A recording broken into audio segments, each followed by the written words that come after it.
Hello. Hello. Excellent job in the studio. Yes. Our tunnel of sound. Which is poorly. I don't know how long I'm going to be able to sit like this. All right. So what you're saying is get to it? Maybe. Because the pillows, I'm sitting on two pillows and they're slowly, I'm tipping forward off of them. I can feel one like about to burst. You know, when you are sitting on like a beach ball, and you sit on it in the water and it slips and like pops out from under you. I feel like the pillows are doing that right now. Okay. This is almost worse than our closet. It is a million times worse than our closet. Okay. Well, in the future, we should take rid of the fan that's sitting right in front of your face. Look, it's more important that we get the information out, not the conditions by which we do it. What do you call a nose without a face? Nobody. Nobody knows. Nobody knows. Oh, yeah. What do you call a dog that does magic? A labracadabrador. Where'd you learn those? Fun. It doesn't matter. You're welcome. Thanks. I learn jokes. Kids tell me jokes all the time. I can never remember any. Huh? I did hear one not too long ago that was awesome, but I've forgotten it. Great build up, great execution. Way to bring it to the people. We have changed locations for our summer series to the middle of nowhere. Planted some trees in the middle of nowhere today. Planted some trees. And it's not a metaphor. We literally decided that in 28-degree weather, digging holes for trees was what we wanted to do. Hey, and you know how the girls always make fun of me because I'm a hippie? Yeah. Even though I'm not really. Maya, who calls me the hippiest the most, named one of the trees Brenda. Why Brenda? Like, she's not in accounting. It's a maple tree. Yeah. Brenda is someone that does the books at a small to medium construction company. All right, so let's get to it. Fine.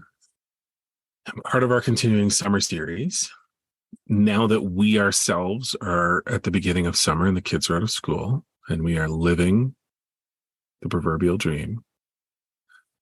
My question. What's the proverbial dream? In a cabin? Yeah, lake life.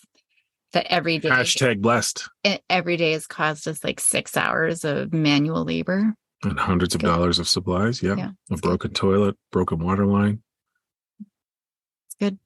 Blueberry wreck property, they said. It's super relaxing. Blueberry bushes that I planted where there's zero sun. Trees did well.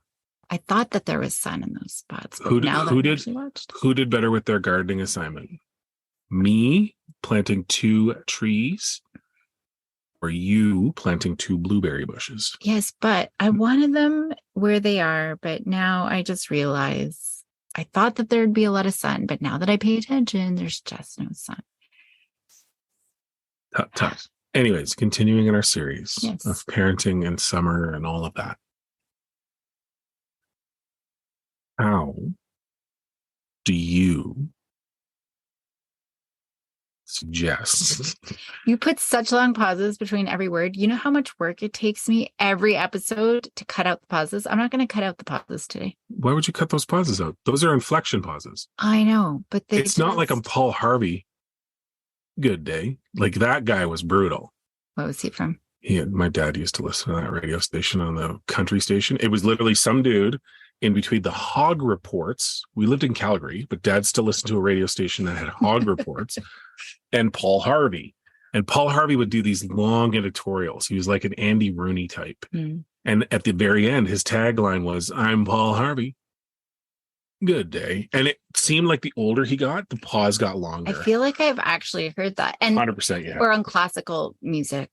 Maybe. Really soft. Yeah. Talking. Almost like ASMR. And then, what would they report on hogs? Hog prices, hog futures.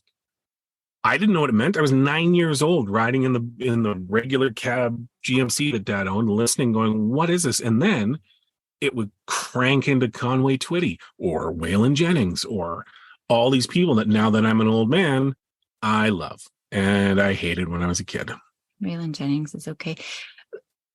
What about hog futures? Waylon Jennings is okay. Actually, hog futures, I think, is more of a reference to the movie Trading Places, because I think that's what the rich brothers end up trying to buy. and Eddie Murphy and Dan Aykroyd use it to wipe them out. I think it's on Hog Features. Oh, I gotta watch. I still don't know. Maybe. I still don't know what Hog Features are. Okay. But the really mean rich old dudes from Trading Places. Yeah. That's what they're going for. We're gonna have to rewatch that. Or is it orange juice? I don't know. Orange Features, Hog Features, doesn't matter. Anyway, summer. We are at the cabin. Yes. We have been here a few days now. Yes. Our children have been coming in from the outdoors after at least one of us, not naming names, Caroline, is in bed already, sometimes for a considerable amount of time. They have... In the pitch black, and we know that there's a bear. Continue. Shh, don't tell the other family. Don't tell the other families that we're out here with. With that, though, how do you or should you set limits for kids in this situation? Because it's kind of a balance of, hey, it's summer, we want them to have fun, we want them to have freedom, we want to whatever. Where does that end? Because we have a relatively large gap between our kids and the kids they're playing with in age, right? You got some youngers, you got some olders, you got teenagers. The youngest, right? I think, is around 11, 12, and then the oldest is 19. Yeah. And so obviously different rules, but everybody seems to be getting painted with this. It's super dark and late, and we don't know where they are in the woods kind of brush. So it's I guess the topic of conversation is, how do you allow kids to have the freedom to enjoy summer without making life miserable at the end of August to get into September and get back into routines? It's funny because I just took a couple of those kids into town. They wanted chicken wings, so whatever. So I asked them, I'm like, what parenting advice would you have for parents for summer? And they said, no restrictions. Let us stay up as late as we want because we never get to see our friends. These are the only time we get to see our friends. And during school, we're way too busy. And so I know a couple of kids last night were crying because parents embarrassed them, came and picked them up, not our kids. No, we had no clue where our kids were until they walked through the door and said everybody else went home. Yeah. And then they went wandering out to other cabins trying to find people, but everyone turned them down. So they're like, fine. They were disappointed. So our kids were disappointed because everybody else went home. But yeah, the other ones were just like crying because it's embarrassing that you're coming picking me up, in front of everybody. I think the big thing is like parents are worried about kids walking. Like there's no street lights. It's pitch black out. So the little ones walking in the dark by themselves. So I had offered Maya to drive them.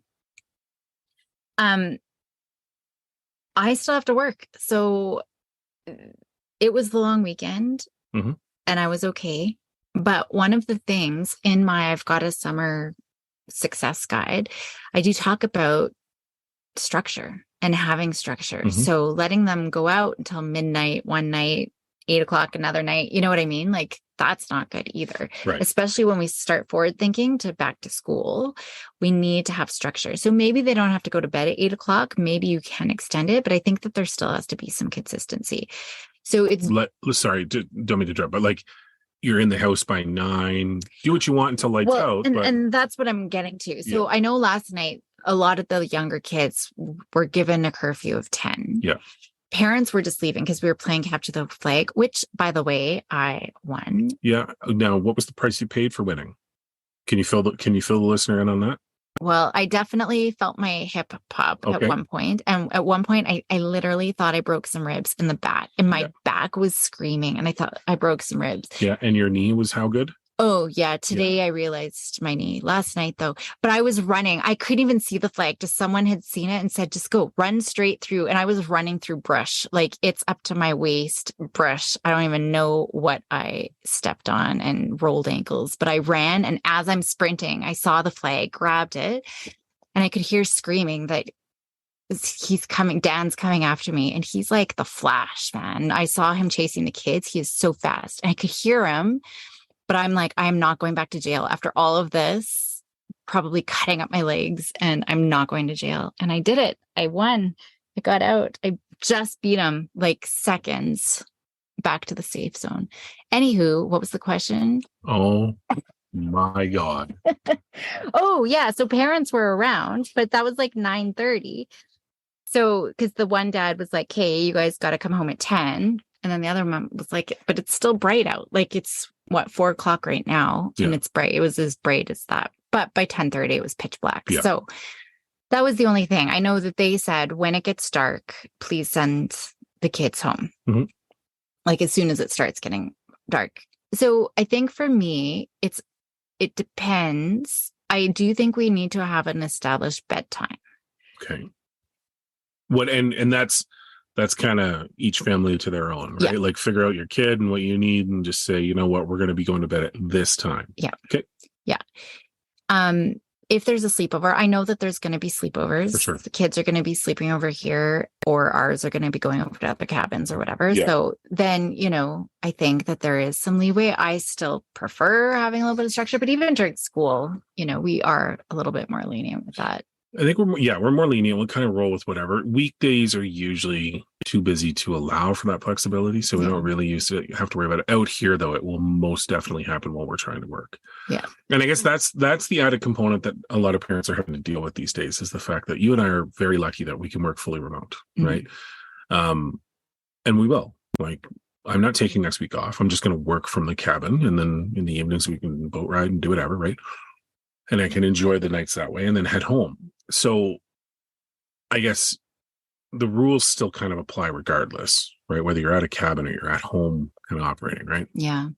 So I think the variation comes in, like I think kids they want to watch a scary movie. So if they're inside, they probably don't need to be home at 10, right? If the established bedtime is 11, they could probably, as long as they're getting a drive back to their cabin for 11. So I think it's a matter of sitting down with your kids. I always talk about this and collaborate a plan. We need to stick. And this is the secret. It's consistency. Because if you are letting them go stay up till midnight one night, but then expecting them to be in bed at 9 or 10 another night, and you're wishy-washy that way, it's going to be a fight. You're always going to have a fight.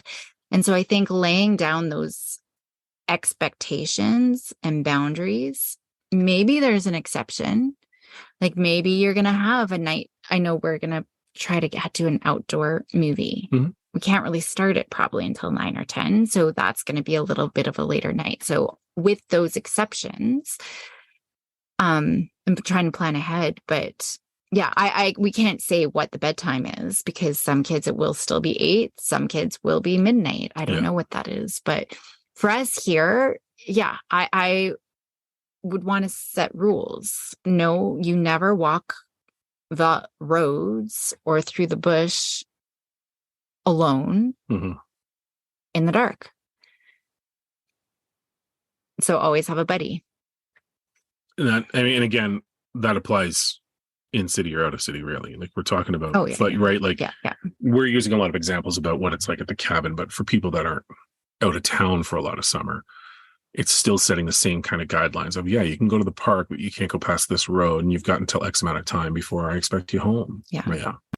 Well, in the city is easier because there's streetlights. That was our rule, right? When we were kids, just be home as soon as the streetlights come on. You've got like 15 minutes to get home kind of thing. I heard someone refer to Gen X as the last of the feral generations.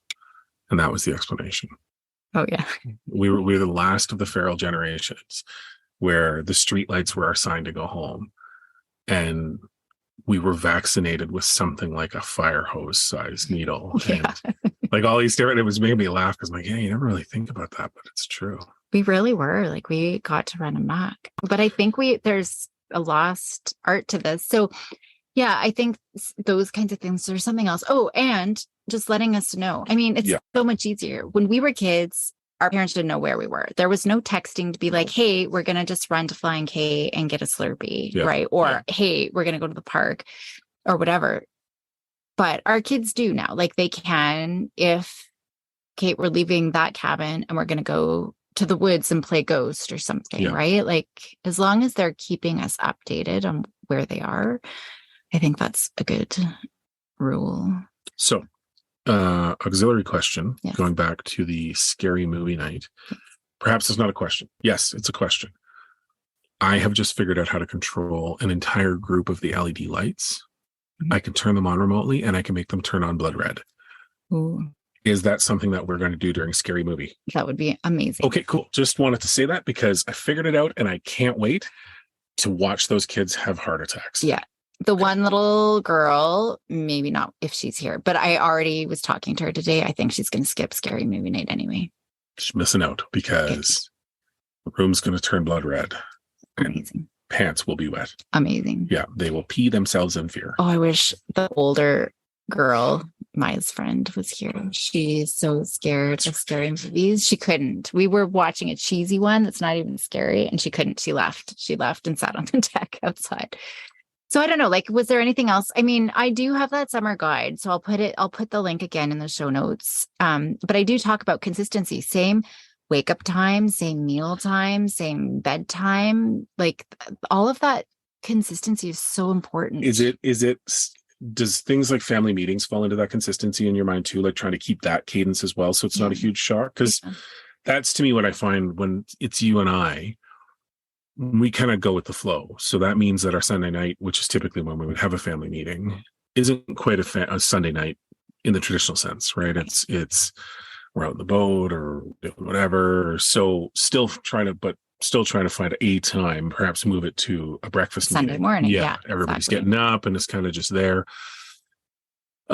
In line with that consistency, one of the things we also try and establish, and we're having limited success so far in the early stages of the summer, is the help assignments, right? And trying to establish a cadence of that doesn't feel like they're being picked on, but really helps. Because whether you're at home or you're out of town, there's a lot of stuff that needs to still be done. And kids, in my personal observation, once school is done, it's like a big switch flicks off and they think everything's done. Yeah. They think chores are done. They think responsibilities are done. I can stay up till midnight because I don't see my friends. So to me, the reason why I brought up the family meeting is I think that's an important step very early in the summer process or prior to even going, that you establish expectations and then you can just reinforce it at those meetings. Because otherwise you and I found ourselves already it felt like one of the kids was being picked on, right? Yeah. She felt she was being picked on because it's like, well, but dude, you got 6 things we've asked you to do that you haven't done in 2 days. We don't know how else to ask you. Yeah. Right. But then it's like, well, you never asked so-and-so, right? Because she did her stuff, right? And you get into that cycle and it's never positive, right? Yeah. And they are good. They're motivated. Like they know I do this stuff. Like today, Willow did her dishes because she knew she couldn't go see her friends until she did them, right? So I think that there's those pieces. And so establishing all those expectations, and again, there should be time, like screens is a whole other one. Like we want to minimize screens, but they should have an hour of physical activity, an hour outside, minimum. It should be more during the summer, but this is the minimum. If I want to do the physical activity and outdoor time at the same time, that's fine. An hour of creativity.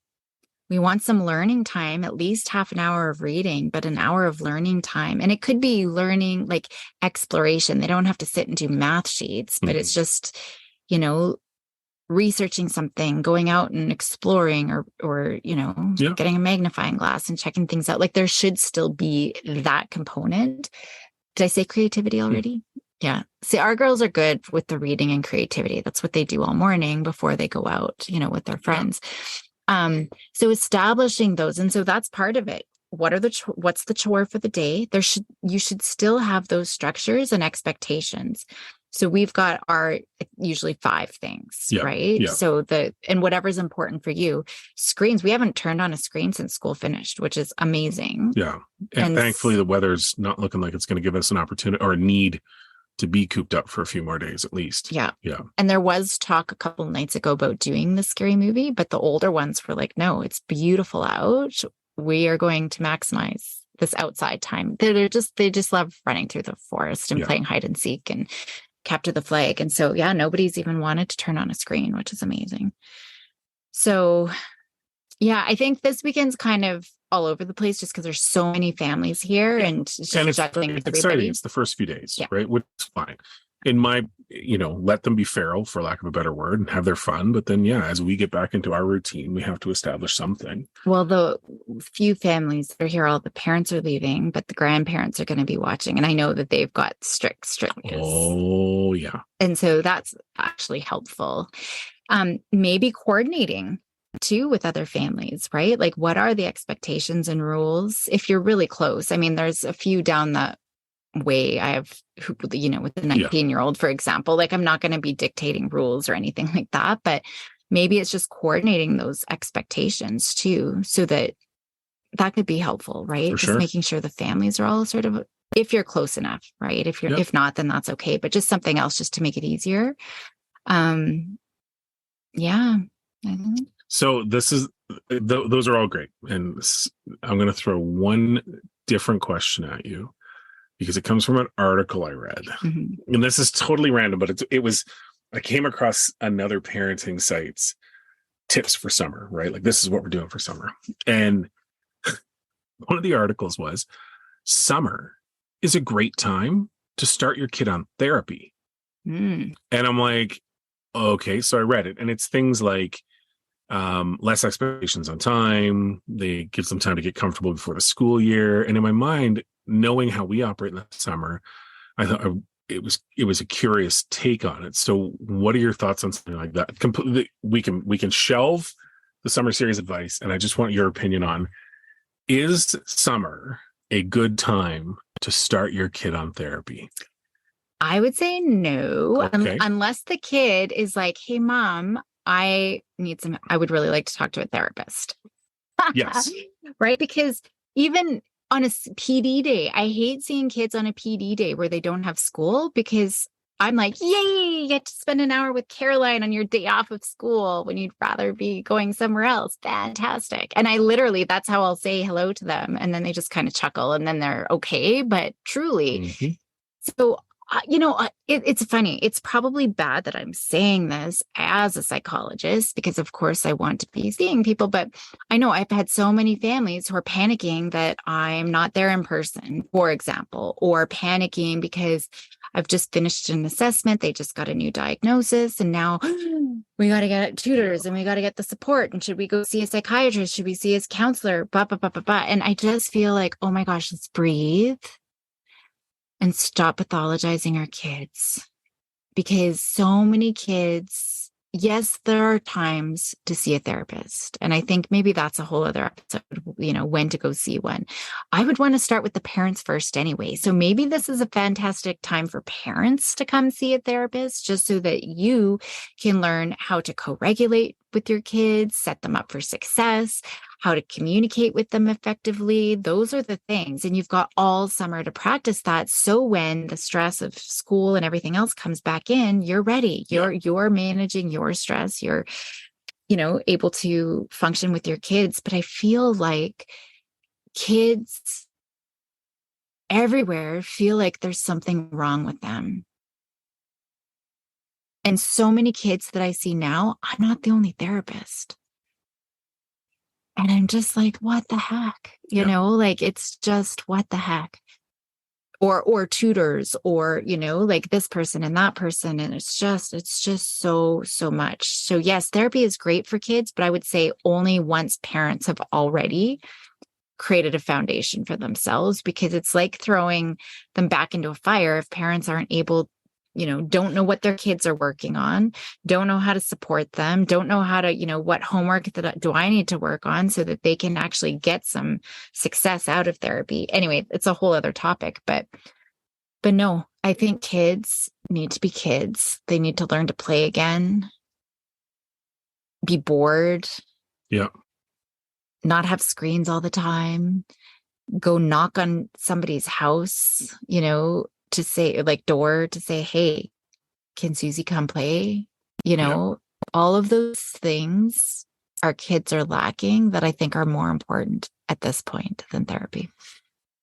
Fully agree. But Okay. it was funny when it was funny when I was reading it, especially in the context of us talking about things to do in summer and letting our kids be absolute wingnuts as much as possible. It just seemed like such a counterintuitive topic. And I would agree, unless your kid is in a situation where they absolutely need that support, and it's not a matter of, that just absolutely have to, then yeah, absolutely go fill your boots. But it seemed like just one more thing to make your kid suffer through after a year of everything else. And I'm like, why would you do that? Like, yeah, it was weird.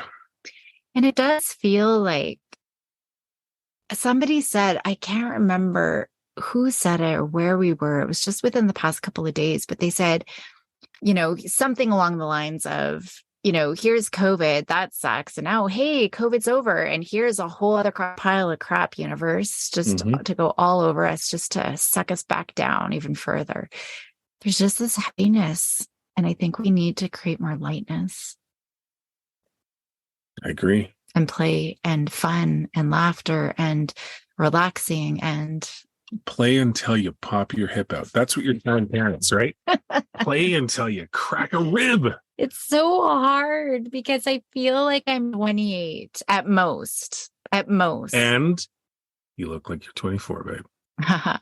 The kids you generally thought I look way younger, but now they're like, yeah, you look like you're in your 40s. I'm like, thanks for that. Did you slap them both in their face in the cherub-like face? But it's been a heavy year for everybody. And I think, I feel it. Yeah. So to help you with that, you're allowed to run around with your friends until it's dark, but then you have to check in with me and tell me what part of the forest you're in. Okay. And if you need me to come get a ride because you've blown your knee out or some old person, a malady has come, I will come find you. I probably looked ridiculous yesterday because all the adults are sitting around having drinks. I don't drink, but they're sitting around not wanting to do anything. And I show up all dressed in black, head to toe black. And I'm like, bring it. And the kids are like, and you brought it. What are we doing? Like, we're done hide and seek. We're not going to play it. And I'm like, I just dressed all in black on a plus 30 day to go play hide and seek. So we were doing this. And then I left with the kids. Mm-hmm. I didn't sit down ever with the adults. No. I left with the kids. All came back. The kids were going to have fun whether they liked it or not. Is that the approach? No, they were ready. No, I was, yeah. So it's funny how I'm still like childlike in that regard. Well, that in itself is a lesson. Yeah. Because you're right. The rest of the time you just get sucked into doing the crap work. Mm. But you need some 8535 or something at the end. All right, that's it. Good day. Good day.